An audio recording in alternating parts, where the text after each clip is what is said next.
Welcome to the Sell My Business podcast. I'm your host, Jeffrey Feldberg. This podcast is brought to you by Deep Wealth and the 90-Day Deep Wealth Experience. Your liquidity event is the largest and most important financial transaction of your life, but unfortunately, up to 90% of liquidity events fail. Think about all that time, money, and effort wasted. Of the quote-unquote successful liquidity events, most business owners leave anywhere from 50% to over 100% of their deal value in the buyer's pocket and don't even know it. I should know. I said no to a seven-figure offer and yes to mastering the art and science of a liquidity event. 2 years later, I said yes to a different buyer with a nine-figure offer. Are you thinking about an exit or liquidity event? If you believe that you either don't have the time or you'll prepare closer to your liquidity event, think again. Don't become a statistic and make the fatal mistake of believing that the skills that built your business are the same ones for your liquidity event. After all, how can you master something you've never done before? Let the 90-Day Deep Wealth Experience and our 9-step roadmap of preparation help you capture the maximum value for your liquidity event. At the end of this episode, take a moment to hear from business owners just like you who went through the Deep Wealth Experience.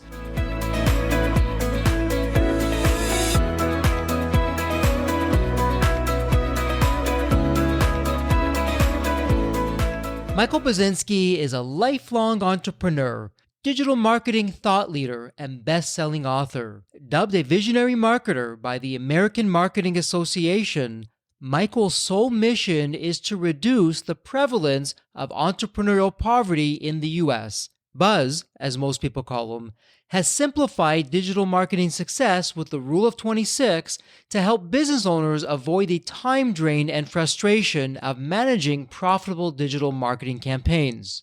Welcome to the Sell My Business podcast. And as always, wow, do I have a guest for you. We've just been chatting offline, and truth be told, we almost didn't want to start the podcast. We're having so much fun and just talking along here. And for you business owners out there, let's just do a quick thought experiment before I unleash this guest on you. And imagine whether you're growing a business, you're having a liquidity event, it's really one and the same when you think about it anyways for the strategies of preparation. And you're asking yourself, how do I grow? How do I get more sales? How do I bump up my profits and revenue? And if we're really honest with ourselves, for most business owners, that's really the challenge. Our guest today is an award winner, thought leader, author, successful guy, just a marketing guy through, and we're going to do a deep dive into all of that.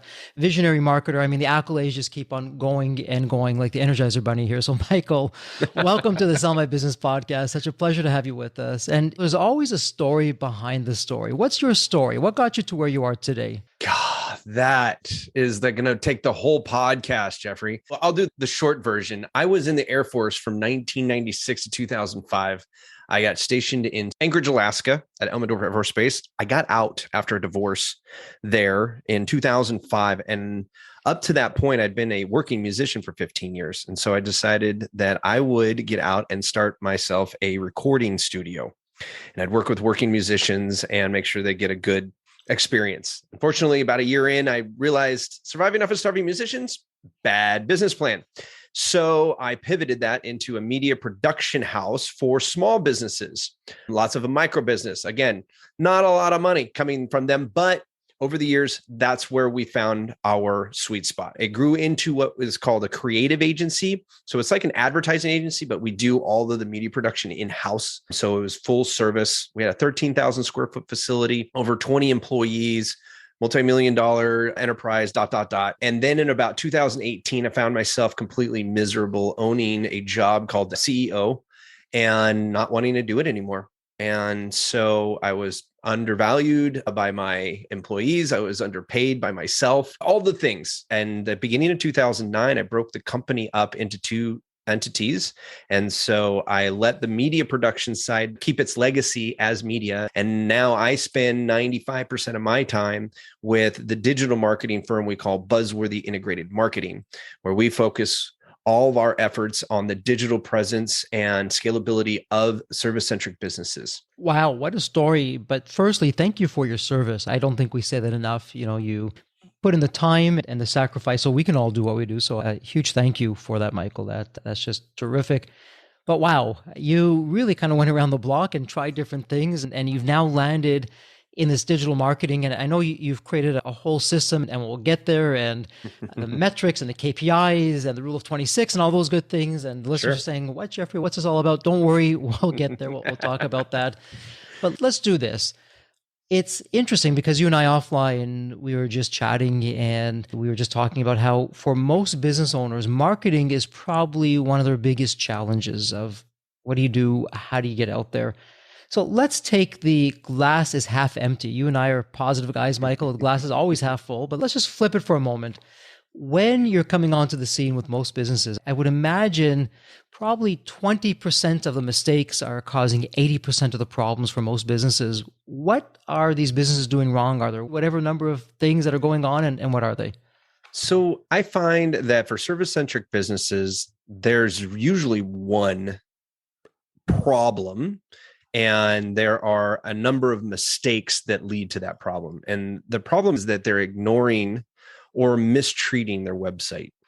The website, as I told you earlier, it's an ATM for businesses. Like there are statistics out there that show that 68% of all purchases for products or services start with a search engine query. But only 5% of websites actually rank on the first page. That means that 5% of the website pages out there are out of the millions and now billions of pages that exist are getting 2/3 of all business. So if you think about that, just in the search, we're not talking paid, we're not talking anything else. We're just talking search. If you are not paying attention to your website, you are losing out on 2/3 of the potential business that could come to you. 2/3. It's organic. It's not paid. It's just people coming to you. There's investment in being, ranking. Mm-hmm. I think that's one of the misnomers of search marketing is that, well, if I do it organically, it's free. No, you always pay for exposure. You're either going to pay with time or you're paying with money. So you're either doing it yourself and taking the time to work in your business to figure out SEO, or you're paying somebody else with expertise that can do it for you. Let me ask you about that. I know maybe it's just me. I can be jaded at times when I do a search and then I see the two kinds of results. And depending on the search engine that you're using, the one that I use, it shows this is a paid advertisement. And I usually skip past those and I look for the other ones. So am I alone with that? Am I the exception, or what do you find most consumers' behavior is like in that area? You're not alone, but paid search is how Google and Bing and Yahoo pay the bills. And the thing is that people do click on it. So you are part of the population and the users that go past the ads because you are still in research mode. See, when people are clicking on ads, they're usually in an immediate need or immediate buying mode. And so a good Google ad or a search engine ad, doesn't matter what platform you're on, can grab your attention when you're buying faster than you can go down into the what you call the search engine results part of the page. So the organic side. Before that, you even have the Google Maps area. Now that Google Maps is used usually on your cell phone. When you go, hey, Google or hey, Siri, you're using what's called voice search. It's a search engine. It's using the same algorithms, but it's now on the local side. It's taking into account where your IP address is and saying, okay, what are the keywords you're using for your search? And I'm going to marry that with your location and give you the results that are within a certain radius of you, where you're at right there. So it's really interesting. No one ever remembers who's in third place in a sporting event or at the Olympics or whatever. Who finished third? Who got the bronze? I don't know. Who got the silver? Couldn't tell you. But it sounds like with search, so page 2 and 3, forget about it. But even page 1, I would imagine, and maybe you can clarify for us, if a business is at the bottom of page 1, I would think from what you're sharing with me, they're going to be missing out on a lot of the opportunities and the clicks that would be there. Is that the case or not the case? It is the case. So the top 3 of each of the pieces or sections of a search engine result page. So you usually have 1 to 3 ads at the top. Okay. And that's a competition in its own. You don't just pay to be at the top. You have to compete there. There's another algorithm that figures that out. Not the highest bidder. There's a bunch of other usability issues there. Okay. And then you have your maps.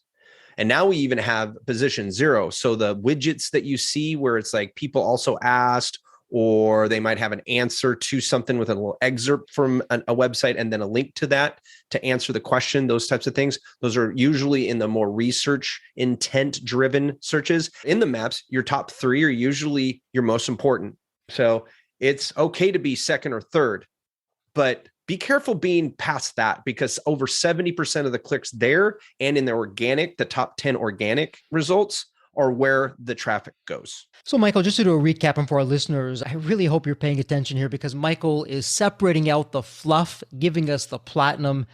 And the big takeaway here is, number one, if you're online and you have a website and you're probably ignoring it, you're passing up countless dollars and profits. But whether it's paid search or your own organic, whatever you're doing for your website, if you're not on page 1, it's likely not going to happen. And being on page 1 in and of itself, it's okay. But where you really want to be, Michael, what I'm hearing you say is you've got to be the top 3, whether it be in paid or in the organics. When you first hit that page, people are probably passing you by and not even recognizing you. So there are statistics that show that about 36 to 38% of all the clicks on the organic side go to number 1. Then it drops down into the 20 percentiles for number 2, and then the teen percentiles for number 3, and then single digit percentiles for anything below 3. And then only 2% of all traffic get to the second page of a search engine. Wow. And the click-through rates on that are less than 1%. That's nuts. So unless you're maybe researching or being a little bit jaded like Jeffrey, okay, what's really going on out there past page 1 with all these algorithms, people just aren't, or if they're in a rush, people are just, first come, first serve, whatever's up, boom. A lot of times what you're looking for when you're getting past the second page, you might be in an academic, you might be doing some market research, you might be doing a lot of things. But for a consumer, you're usually looking for the negative stuff, because that's where it hides. Because if you had some negative stuff happen to you and at some point in your life cycle of your business, that's going to be, you're going to try to bury it. And so you bury it with great stuff and you push that down. And so people are then looking at the top 10. So, you can Google me and probably on page 3 or 4, something that happened to me or somebody I ticked off 10 years ago is probably somewhere around there. I mean, you can please some of the people some of the time. You can't please all the people all the time, and nobody's perfect. And so when you're looking to find a marketing fiduciary, you want to find out the bad stuff just as much as you want to understand the good stuff. And that's where we talk about reputation management, which drives your Google rankings especially for maps. I look at the 1 and 2 stars. Not that I want to see that how badly they screw up. I want to see how well they handle adversity, because customer service is easy to give when things are going right. It's what you do when everything goes wrong and how you treat people. That's where the nuts and bolts of your customer service actually reside. Oh, absolutely. And for all of us business owners out there, we always have to be aware there's always going to be people who, like you say, aren't unhappy. And who are the ones that post online? Well, it's the unhappy ones. Usually the ones that are thrilled and tickled pink, you never hear from. You have to beg them. You have to beg them to literally beg, pester. And we have reputation management programs for our clients that don't want to do that themselves. And so we have ways to automate that without bugging people to the point where they give you a bad result. But it also filters out those folks that are maybe not as happy as you thought they were. And so giving you that opportunity, that feedback loop to say, oh, whoa, this person's not as happy as we thought. And then they give you that feedback comes to you before it goes out to the search engine so that you can make it better. And then go ahead and invite them again. And if that has improved, then they get forwarded on there. So there's lots of ways for you to manage your reputation. That's the only thing you have as a service-centric business. And reputation is so important. And Michael, to your point, and for our listeners, just here's a data point of 1 for you. Okay. I was dealing with a company, really terrific service representative. And they said, Jeffrey, if you don't mind, can you go onto Google reviews and put a little plug there for us? And I usually don't do that, but they, just because I'm busy and that's about it. But I did it. I had an email, I think it was the other week now, and over 1,000 people had read that little plug.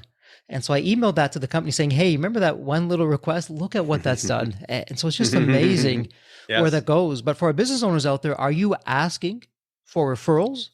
Are you asking for testimonials online? Are you making it easier? Are you giving links and saying, hey, would you mind? You just did this with us. Would you mind going online and putting something there? And Michael, you've built a whole digital empire, your digital empire, around some numbers here. And so your book, The Rule of 26 for Service-Based Businesses, 3 Steps to Doubling Website Revenue. So talk to us about this. We'd love to hear the 3 steps, but let's go foundational first. The Rule of 26. Walk us through that, if you could, please. So the Rule of 26 states that if you increase unique traffic by 26%, your conversion rate by 26%, and then the average value per client coming from your website by 26%, you will have a compounded effect of 100% more revenue coming from your website. Wow, that's huge. That is huge. Now, how did you come to those numbers and that realization? What's that story behind the story? So that came from the frustration of business owners not really caring to understand KPIs or key performance indicators, which in digital marketing is the power that we derive because we can track everything and we can follow trends by those metrics. But the problem is that marketers are really good at marketing. And so we create all these KPIs, for lack of a better term, are fluff. They're what we call vanity KPIs, vanity metrics. So we say, oh, you've had 100 likes. That's great. But how many people bought from those likes? Oh, you had 500 shares of this one post. Great. Were they sharing a purchase? Probably not. And so I got on a mission to really boil down KPIs to the ones that directly move revenue needles, because we can all agree that as business owners, the only metrics that really count are the ones that create more revenue. And so I boiled it down to these 3, where it was traffic, because if you increase traffic and all other things stay the same, you increase revenue. If you increase how many of those visitors convert to customers or inquiries and your close rate stays the same, you've increased your revenue. If you increase how much they're spending with you or the value that they bring to your company, then you've increased revenue. And so all 3 of those I found really good leverage points. But I needed a goal. Everybody needs a goal, not just, hey, just increase these until you're happy. Let's double something. That always feels good. And so then I reverse engineered that, and 26% across the board actually worked out. And so that's where the Rule of 26 came from. I love that. But let me ask you this, because I know there's some listeners in our community saying, you know what, Michael, this sounds terrific, but let me tell you my story. And the stories are all similar. I hired this digital agency and they told me they were going to do this organic SEO search. Well, I got to tell you, X thousands or tens of thousands or more dollars later, and maybe even a year later, babkas, nothing. It was just a waste of time and money. And I'm sure if I'm hearing that, you're probably hearing that more times than you care to count. I adopt those people with wide open arms and show them the way. What's going on there? The problem is this. So I was one of those SEO folks back in the early 2010, like 2009 to 2011. We were kicking butt, taking names, getting top rankings, a whole 9 yards. Problem is that our business owners weren't increasing revenue. So I dove in and said, okay, why aren't they making more money? We're giving them more traffic. It turns out that they weren't converting. And so back in 2011, 2012, I created what is called digital engagement optimization. And what it did is it took the traffic and then paired the SEO and then paired it what we call conversion rate optimization, which are starting to sound very familiar because there's 2 of the steps of the Rule of 26. And from that, we are now working in a machine where we go, okay, we increase the traffic. Did we get more business? No. Where is our conversion? Okay, let's push up conversions. Okay, now the traffic and conversions are in a good place. Let's do more traffic. Are the conversions staying the same? No, we needed to tweak that. We keep going. Now we are creating the seesaw effect that is actually it's more like one of those rail cars where the people are pushing up and down and getting us going, because it's like an engine. You have to hit all cylinders to make it work. So all the traffic in the world on a website that doesn't sell anything is worthless. And that's where the tens of thousands of dollars are spent on SEOs that don't understand the marketing side of the actual website, taking a visitor through a customer journey to making a decision to reach out to that company. Wow, I'm so glad that you're putting that out there, because you're really confirming one of my own biases. And As an example, my e-learning company, social media really wasn't there. So some of the social platforms that we have today, and that's where a lot of the marketing is going through, didn't exist. And so we were doing what people call old school. So sending a good old fashioned letter in the mail, which I still think is incredibly effective, or emails, or at the time you had these marketing portals, which was the predecessors to social media. But the one thing I noticed, Michael, using the quote unquote old school techniques, we just got results faster and for less money and more effectively. And it seems like with social media, you hear all these gurus, well, we're going to have to wait 3 months for this, and how many likes and how many people in the community you get, and this and that, and thousands of dollars of later, months later, and nothing's happened. It's just been a colossal waste of time. So again, it sounds like going back to your rule of 26, those 3 KPIs, cut out the fluff, start using your system to get to the gold stuff, which is really the digital marketing best practices. And you're taking digital marketing and SEO and social media in this secret sauce of yours and just getting that out there. Am I on base with that, or what would you say? You are. So back in the day, back in the good old days, there wasn't as much competition. You, as an earlier adopter, were getting all of the bandwidth. So you were one of few. Now we all are one of many upon many. So the competition's much more fierce now. Okay. The problem with social media is that social media is more of a like and trust part of the sales process. It doesn't answer the questions of like what you do. It's who are you? Do I like you? Do I trust you? Because we do business with people we like and trust. So in my equation, I use a social media as a conversion tool, especially organic, because statistics show that search engine traffic is 7 times more likely to become business traffic than organic social media. Period. End of story. That's huge. Can you say that one more time for the listeners? That is huge. So 14% of search engine traffic will become a purchaser.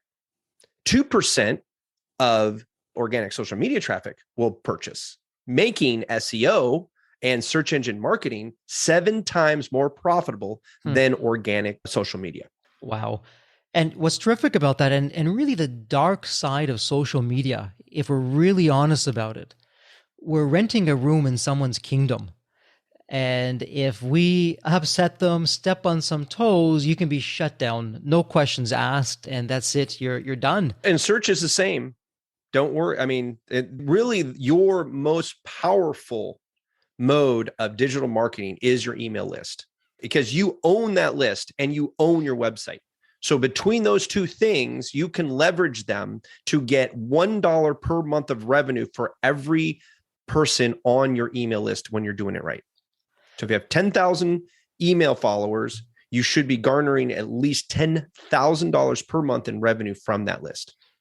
Some terrific stats there. So really, Michael, you continue to distill this knowledge and wisdom. You're taking the fluff out. And what I'm really hearing you say is, hey, listen, SEO search is great and social media, that can be helpful. But ideally, the 2 tools, because you're the king of the castle or the queen of the castle, is your website and your email list, because you control that. No one's taking that away from you. You own it. If you cultivate your followers, your tribe, properly over time, only 5% of the market is ready and in the buying cycle. Okay. So if you have, say, 1,000 folks on there, that means 50 of them are ready to buy whatever you're offering right now. So if those 50 are all going to spend $200, that makes $1,000. That sounds about right, for sure. Right. Yep. Right. Yep. So that's something you can control. You can't control what Google is going to rank you for. And you can't control how many people are searching for certain keywords, because how people search over time changes as well. And that's why your SEO is an ongoing rental. Like I tell people, your SEO is rent. It's just like your mortgage. You just got to pay it, because if you don't, then you're going to get left behind, because once you get to the top, guess who wants to be there? Everybody else that's not at the top. They want that traffic. They know that 70% of the traffic is sitting right there and you're getting it. They want to get it from you. So if you just go, well, I'm here, I'm good. I love it when people are like, hey, we did all that SEO stuff. Now we're good. Thank you so much. We'll give you a call if we ever need you again. Like you guys missed the whole assignment. The assignment is to get to the top and then stay at the top. And then once you get there, how can you spread that? Create the halo effect of all of the keywords that are affected by that ranking that you're getting. And then make sure that you are distilling. So get rid of the keywords and the traffic. Don't bring you the best clients. I tell people some of the most profitable phone calls I take are the ones that don't come in, because bad leads waste my time and I cannot buy more time. How does that work when you're saying some of the best phone calls you take are the ones that don't come in? You're saying that you'd rather not be speaking to the people that are just going to waste your time, the bad leads, tire kickers. Thank you, but no thank you. Go somewhere else. I only want to speak to the interested people. I want to speak to the people. They're all interested in something. They're either interested in learning, all this stuff. When we talk about average value per client, let's take a look at who you're doing business with. And then now think about all your clients. Who is the one client that your face just lights up when you see their phone number on your caller ID? Oh, great. My favorite client. Or you see from your favorite client in your email list. Oh, great. What do they want? That person right there is the personification of your best client, because that person probably finds value in what you bring, pays their bill on time, pays you what you're worth, and doesn't bug you with stuff that sucks your time, energy, and money from you. And Michael, let's talk about time, energy, and money, because again, you've distilled it down to the fundamentals here to really create a solid foundation, and ultimately is getting this email list that you own, that you control, of prospects who aren't going to waste your time, that are really interested in you and what you're doing. And I know listeners are saying, okay, I get that. Michael, I'm prepared to do that. But once I get those names, how am I keeping people engaged? What am I doing to keep them on that list? Because everyone is so busy and there's a gazillion different things that they could be doing. What's the secret sauce to have a community that's engaged, that's thriving, that keeps on buying, that keeps on growing? What does that look like in Michael's world? Well, it's not my world. I didn't make it. The great oligarchs of marketing back in the early 19th century created something called the basics or the fundamentals of marketing.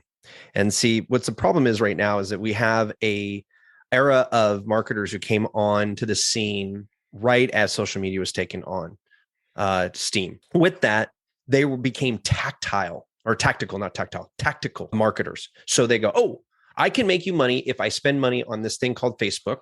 And for every dollar you put in, I'll give you a certain ROI. Okay. Which is ROI driven marketing, but it's tactical. The problem is this: now that machine doesn't spit out as much money as it used to when you put the money in. And so all of this goes back to the fundamentals of marketing. You have to understand those or work with somebody who does to build out that ecosystem and really document your customer's journey through the buying cycle. And for your return clients, how that value ladder happens so that at some point they reach the pinnacle and become an advocate and a promoter of your brand, who then bring in those coveted referrals. All the while, the ones who haven't bubbled up into your promoters and your advocates are still in that ecosystem. And you need to document that process so that you can understand what to do, where to do it, how to do it, what not to do sometimes. Love that. And two keywords, and for our listeners, did you pick it up? An advocate and a promoter. And I just call those raving fans. Those are people who, you know what, they'll stand on the top of their toes and they will scream your praise to whoever will listen. And isn't that really how the titans of business become the titans of business? They get such passionate clients who want everyone to be experiencing the same joy that they're experiencing for whatever particular application that's going to be for. And so how do you get those advocates and the promoters? How do I make someone just from a prospect into an advocate or into a promoter? Great question. So the thing is this: there's so many people out there who are trying to build a tribe versus just do what you do really well. Just focus on what you provide, the value that you bring to the table. If you focus on their needs, solve their problems, under promise, over deliver every single time, you will not have to worry about having raving fans. Okay. Now, the trick, the secret sauce is that you have to tell people the value you're bringing to the table on a constant basis. Marketing does not end when they come in and give you their credit card. Marketing is all the way through the process of delivering that service, and then after delivering that service, reminding them how much value you brought to their lives. Because as service-centric companies, we do one of two things. We solve problems or help attain dreams. There are only two things you do. Spoken like the true entrepreneur you are. And for our listeners, I'm just bowled over here because the marketing world and the liquidity event world are really one and the same. So Michael was saying, listen, get your advocates, get your promoters, show them your value, show them how truly terrific you are, how exceptional you are, why you're different than everyone else. And it's really no different in a liquidity event. Step number 2, X factors that insanely increase the value of your business. That's in our 90-day deep wealth experience. And step number 3, mastering the art and science of a future buyer. Michael, it's word for word effectively the same thing of what you're doing. You're identifying as a business, I'm really world class in these areas. We call some of those X factors actually Rembrandts, these hidden Rembrandts in the attic that you put out for public display. And when you tell your future buyer and you show your future buyer your Rembrandts, your X factors, it's a game changer. Just like what you're saying, do what you do really well. And the community and the tribe will follow if you're world class in what you're doing. And so back to your world now, Michael, here's a question for you. And you've been great at simplifying it. Let's do both the do this and then don't do that. So what we've been speaking about it, if a business owner were in front of you and they were saying, you know what, Michael, I can only have 5 minutes of your time after I tell you about my business, and you heard about the business, and it was a typical business, what you see kind of day in, day out. Mm-hmm. Firstly, 3 things that they should stop doing immediately on the marketing side, if you're seeing that. What would that be? Let's narrow it down to website marketing. Stop talking about yourself. 9 times out of 10, the first thing I see on a website is an I, we, and us at the top of the website for a service-centric business. People don't care. They don't care how awesome you are until they know how much you care. That's number 1. Make it a you, your. Make it about them. Be empathetic. Identify their need or identify their problem or identify their pain or identify their dream. Make them understand that you understand them before they even get into your website. Then identify the solution. Then identify you're the best person for that solution because of your differentiator. Then invite them to learn more about you on another page. I love it. You're such a master at simplifying. You really took both questions and you just rolled it into one. Sorry. Stop doing this, but start doing that. And that's exactly what you did in those 3 steps. Hey, why not? And what's interesting, when you're really tuned in as a marketer, as you are, Michael, and you're also really an entrepreneur at heart, the world's favorite radio station when it comes to your potential buyer, your future customer, it's called the WII.FM radio station, the What's in It for Me radio station. And that's exactly what you're talking about, Michael. You're identifying a pain for them. It's a painful problem. They're thinking about this. And then you're showing and demonstrating, hey, I will take your pain away.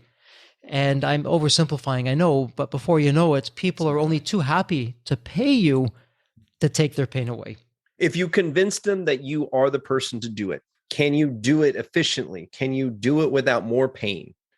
Can I afford the way you're doing it with either time or money? That's the balance. We either have more time than money or more money than time. And this is where we identify our best clients. Are you looking for clients that have more money than time or the opposite? If I'm a high ticket service, I'm looking for people with more time than money. If I have a system, or maybe I'm in a group coach, or maybe I have a software as a service, now I'm looking for people who have more time than money. And understanding just that, you will cut how many people you have to talk to in half. And the fewer people you need to talk to, the more leverage you can create with your marketing message, because you don't have to splinter what you're saying so many times. And every time you splinter your message, it costs you money and time. Really, what you're saying, I'll just say it in a little bit of a different way with a different analogy. You can have the best restaurant in town, but if you're in front of people who just had dinner down the street or lunch down the street, it doesn't matter. You're going to go out of business. If you put yourself in front of the people, the right people who haven't had that meal yet, you're going to do exceptionally well. I think you could even go a step further. Put a posh restaurant in a poor neighborhood. Tell us your thinking with that. So if I have more time than money, that means I can then cook my own meal, as I don't have the money to pay somebody to cook it for me. Mm-hmm. Now, let's go the other way. Now let's put a greasy spoon in the middle of a posh neighborhood. If they're going to spend their money on something, they're probably going to get the quality. Mm-hmm. They don't want just any old burger. They want a gourmet burger. And so your message needs to match the people you're trying to attract. And when you try to be everything to everyone, you become no one to everyone, because you become invisible. You have to take stand on who you are and who you serve. I serve service-centric businesses. That's what I do. If you want e-com, probably going to go somewhere else, or I'm going to show you some of the people I trust in the industry to do it for you. Okay. I'm not going to be. If you're a brick and mortar retail store, I'm going to give you one of my trusted colleagues to help you. I'm not the person. I am the service-centric king. I'm going to help you find your voice for your most profitable audience. That's all I do. And that's all I'm going to help you do. And what's interesting with that, Michael, and for our listeners, okay, listeners, it's accountability time, because here's the question for you. With what Michael was saying, let's just bring this home for a moment. When it comes to your business, are you just everything to everybody because you want to get that extra buck or two? Are you turning away business because it's not what you're doing? And you're saying, you know what, I would love to service you. It's not really our specialty. It's not what we do. Why don't you go to A, B, and C, and they can help you? Which of the two camps are you in? And I hope it's the latter, not the former. And as a business owner myself, yes, I know it can be hard to say no when there's revenue coming in the door. But if you're in it for the long game, and I know all of you listeners are, if you're in it for the long game, you're doing what Michael says, and you just become world class. And where I'm going with this, Michael, whether you do the case studies on the titans of business, or I've been very fortunate to speak to incredibly successful business owners across different industries, but it's all the same story. They effectively built their product or their service or their offering around, number one, what pleased them. They really did it for themselves. And if people happen to like it, terrific. And if people didn't like it, that's okay too. But it was world class, and that's all they focused on. They weren't worried about pleasing this group and that group. And to your point, just being scattered all over the place. It was, let me just focus, do something I'm proud of that I'm going to be world class in. And the rest, as the saying goes, is history. Mm-hmm. And to put the cherry on top of that, when you try to grab the business that's not the most profitable, you are reducing the amount of bandwidth to take on business that is the most profitable.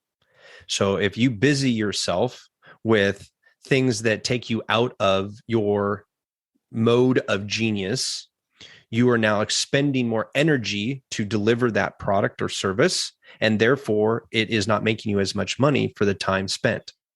You can't buy more time, people. Wow, you know what? If we could figure that out. A gazillionaire, Michael Buzinski. There you go. It's not happening. It's against the law of physics. And that's why in 2019, I decided to really take full responsibility of how I was spending my life, and that it wasn't worth trying to make a company that looked like all the other successful ad agencies out there. It was time to build a company that worked for me, not me working for the company. And that's where I have found my biggest passion, is that my company now builds other millionaires. And that to me is the most satisfying thing I can possibly think of doing for a living. It doesn't get any better. So, Michael, let's do this. You've really enamored us with this whole system that you've come up with. And I love how you're really paying it forward. And listen, when you're making someone a millionaire, they're not the only ones that are benefiting. It's that whole ecosystem of all the people they're employing and the people that they're helping. And the list goes on and on. So, Right. for our listeners who are saying, okay, Michael, you had me at hello. When I heard you're this visionary marketing guy and you can just make things happen, you had me at hello. Educate us. When someone comes to your company as a new client, what can we expect in terms of results, if I can put you on the spot, and how long does that take? And what can we expect to see?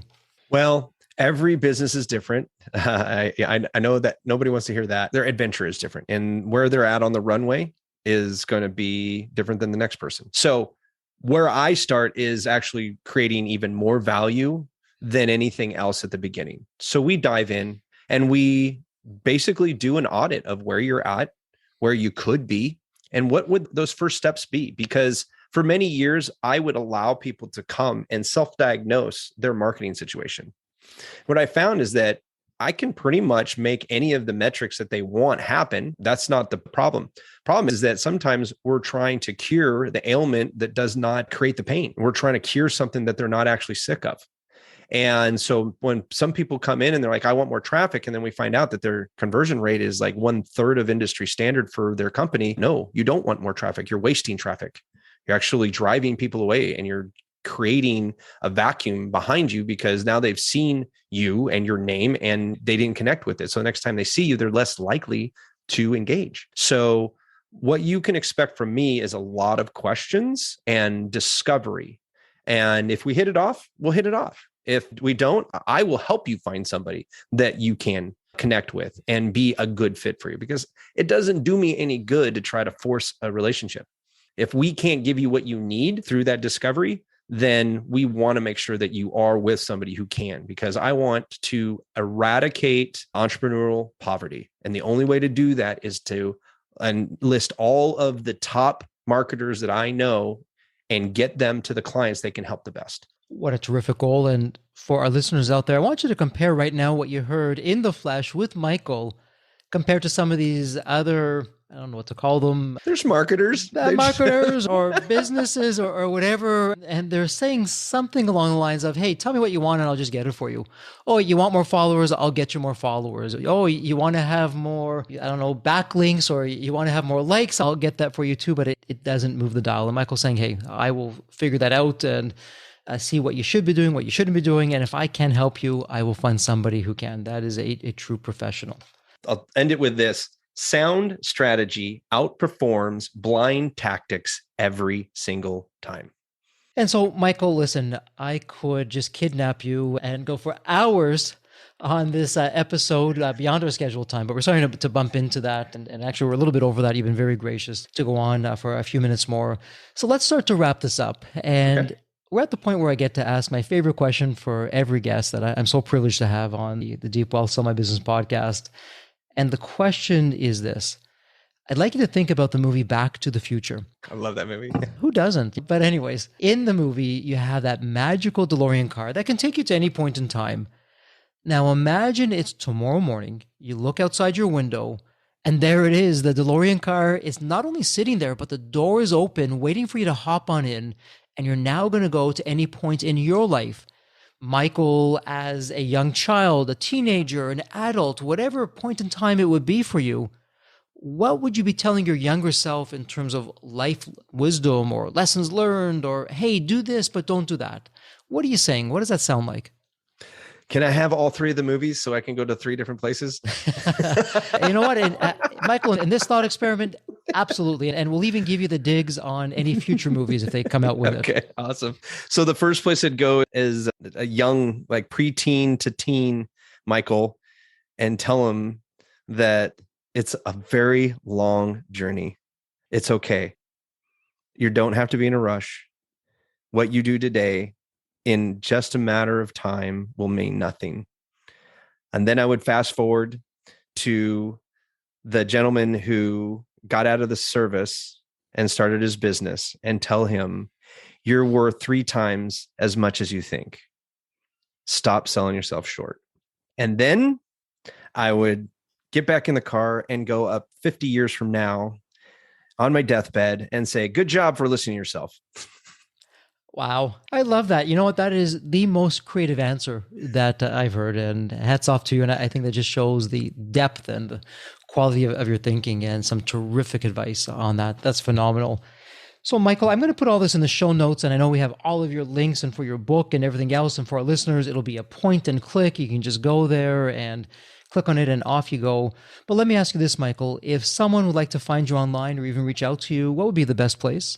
The best place to find me is on the website, buzzworthy.biz. Okay, we'll have it in the show notes, buzzworthy.biz. And Michael, as we now officially wrap up this episode, a heartfelt thank you for taking part of your day and being with us on the Deep Wealth Sell My Business podcast. And as always, please stay healthy and safe. The Deep Wealth experience was definitely a game changer for me. This course is one of the best investments you will ever make, because you will get an ROI of 100 times that. Anybody who doesn't go through it will lose millions. If you don't have time for this program, you'll never have time for a successful liquidity.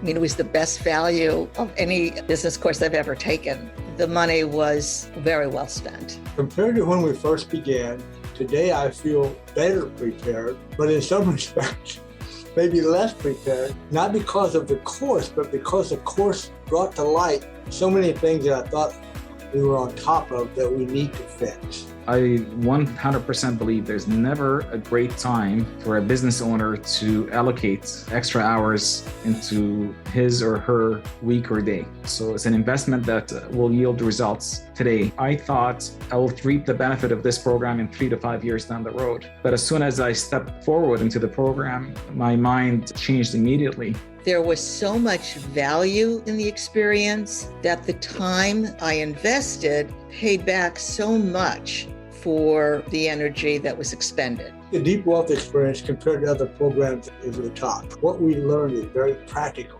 Sometimes you learn stuff that is great to learn, but you never use it. The stuff we learned from Deep Wealth experience, I believe is going to benefit us both. I've done an executive MBA. I've worked for billion-dollar companies before. I've worked for smaller companies before I started my business. I've been running my business successfully now for getting close to a decade. We're on a growth trajectory. Reflecting back on the Deep Wealth, I knew less than 10% what I know now. Maybe close to 1% even. Hands down, the best program in which I've ever participated. And we've done a lot of different things over the years. We've been in other mastermind groups, gone to many seminars, workshops, conferences, retreats, read books. This was so different. I haven't had an experience that's anything close to this in all the years that we've been at this. It's 5-star, A+. I would highly recommend it to any super busy business owner out there. And Deep Wealth is an accurate name for it. This program leads to deeper wealth and happier wealth, not just deeper wealth. I don't think there's a dollar value that could be associated with such an experience and knowledge that could be applied today and forever. Are you leaving millions on the table? Please visit www.deepwealth.com/success to learn more. If you're not on my email list, you'll want to be. Sign up at www.deepwealth.com/podcast.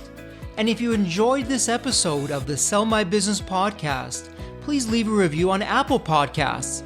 Reviews help me reach new listeners, grow the show, and continue to create content that you'll enjoy. As we close out this episode, a heartfelt thank you for your time, and as always, please stay healthy and safe.